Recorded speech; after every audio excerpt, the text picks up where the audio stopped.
नमस्कार, sports can के आज के अंक में आप सभी का स्वागत है। मैं शक्ति प्रताप सिंह और श्रोताओं तमाम खेल खबरों पे हमारे साथ विस्तार से चर्चा के लिए स्टूडियो में मौजूद हैं वरिष्ठ खेल पत्रकार शबाब अनवर। शबाब जी, आपका स्वागत है। धन्यवाद आपका और श्रोताओं को नमस्कार। सबसे पहले नजर डालते हैं आज की स्पोर्ट्स हेडलाइंस पर। जापान ओपन में लक्ष्य सेन, अनुपमा उपाध्याय तथा सात्विक साईराज रंकीरेड्डी और चिराग शेट्टी की जोड़ी अपने अपने मुकाबले जीतकर दूसरे दौर में पहुंची। भारत और इंग्लैंड की महिला टीमों के बीच एक दिवसीय श्रृंखला का पहला मैच आज साउथहैम्पटन में जारी। भारत की आर वैशाली, हरिका द्रोणावल्ली, कोनेरू हम्पी और दिव्या देशमुख फिडे महिला शतरंज विश्व कप के चौथे दौर में अपनी चुनौती पेश करेंगी। और भारतीय महिला हॉकी खिलाड़ी दीपिका ने वर्ष 2024-25 का पॉलीग्रास मैजिक स्किल पुरस्कार जीता।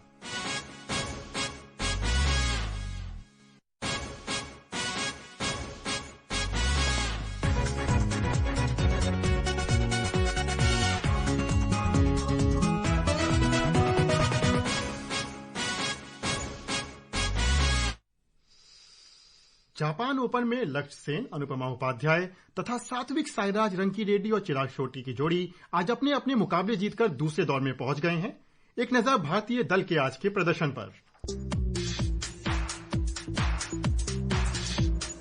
लक्ष्य सेन पुरुष सिंगल्स तथा सात्विक साईराज रंकीरेड्डी और चिराग शेट्टी की पुरुष डबल्स जोड़ी जापान ओपन बैडमिंटन टूर्नामेंट में आसान जीत के साथ दूसरे दौर में पहुंच गई है। पुरुष डबल्स में सात्विक और चिराग ने कांग मिन ह्यूक और किंग डोंग जू की कोरियाई जोड़ी को 21-18, 21-10 से हराया। इस बीच कुछ समय से खराब लय में दिख रहे लक्ष्य सेन ने शानदार प्रदर्शन करते हुए चीन के वांग झेंगजिंग को 21-11, 21-18 से मात दी। अब उनका सामना जापान के कोडाई नाराओका से होगा। पर भारत की उम्मीदों को झटका तब लगा जब 2 बार की ओलंपिक पदक विजेता पीवी सिंधु एक बार फिर पहले दौर से आगे बढ़ने में नाकाम रही। पूर्व विश्व चैंपियन सिंधु को कोरिया की सीम यू जिन के हाथों 15-21, 14-21 से हार का सामना करना पड़ा। यह इस वर्ष 5वां अवसर है जब सिंधु पहले दौर की बाहर हुई है। भारत की अनुपमा उपाध्याय ने महिला सिंगल्स में और अपने ही देश की रक्षिता रामराज को हराकर दूसरे दौर में जगह पक्की की। वहीं महिला सिंगल्स में उन्नति हुड्डा हार कर बाहर हो गई। पुरुष डबल्स में हरिहरन अमसाका रुनन और रूबन कुमार कोरिया की जोड़ी और महिला डबल्स में कविप्रिया सेल्वम और सिमरन सिंघी की जोड़ी का भी सफर हार के साथ समाप्त हो गया, जबकि ऋतुपर्णा और श्वेतपर्णा की जोड़ी की चुनौती कल ही खत्म हो गई थी। Neha Goswami, sports can.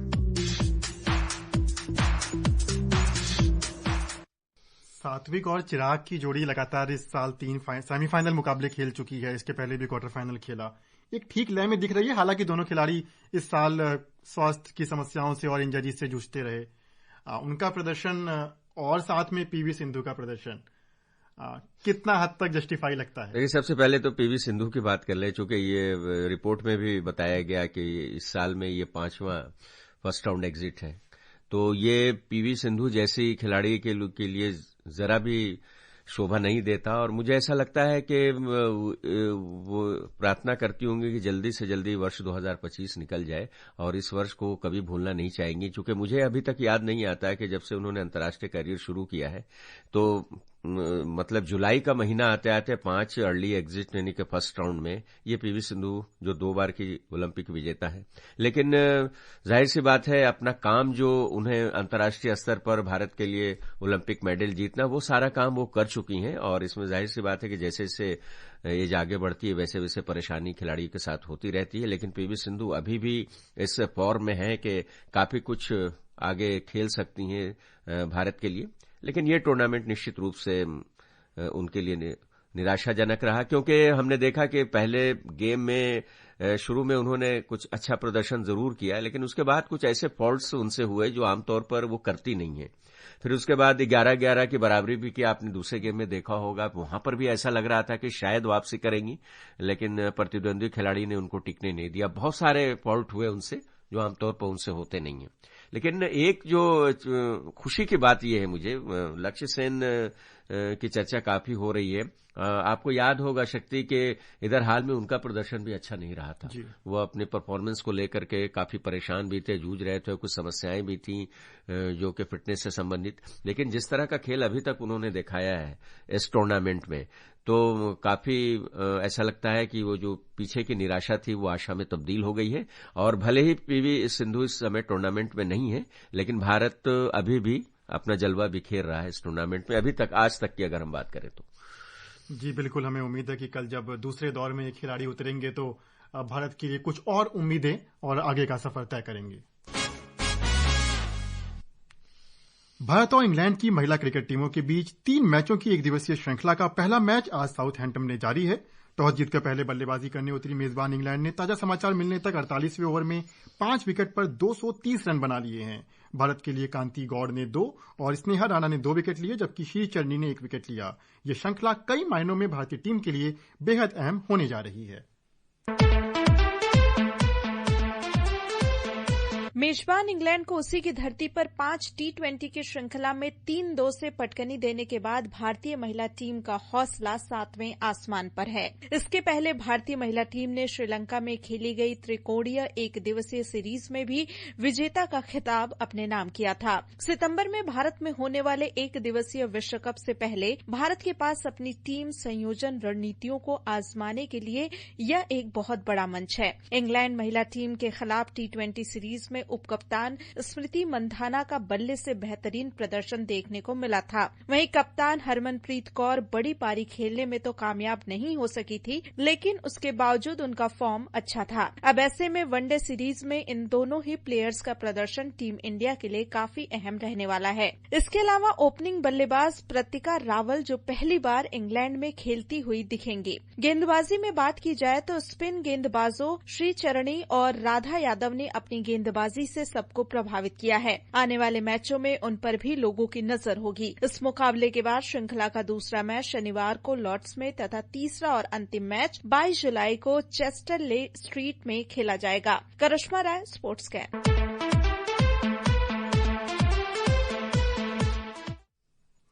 जिस प्रकार की भारत के लिए T20 श्रृंखला जीती, एक ऐतिहासिक जीत, और पहली बार इंग्लैंड में जाके 2 से अधिक मैच भारत ने T20 के जीते। फिर उससे पहले त्रिकोणीय श्रृंखला श्रीलंका में जीती थी, उसमें भी शानदार प्रदर्शन। विश्व कप से पहले जिस तरह भारतीय टीमों, खाली बल्लेबाजों की बात न की जाए, अगर जिस तरह भारतीय स्पिन गेंदबाजों ने प्रदर्शन किया है, कितना अच्छा संकेत है वर्ल्ड कप से पहले। देखिए, मेंस टीम की तरह इस विमेन टीम में भी इतने ज्यादा विकल्प हैं। आपको याद होगा शक्ति कि कल तक टीम फाइनल नहीं हो पा रही थी, कयास लगाए जा रहे थे, बल्कि मैच शुरू होने से पहले तक, जब तक टॉस नहीं हुआ, तो इतने ज्यादा विकल्प थे कि कप्तान और टीम मैनेजमेंट और कोच को समझ में नहीं आ रहा था कि किसे अंतिम एकादश में रखा जाए। तो ये भारतीय क्रिकेट के लिए, महिला क्रिकेट के लिए भी बहुत अच्छी बात है कि विकल्प बहुत ज्यादा मौजूद है।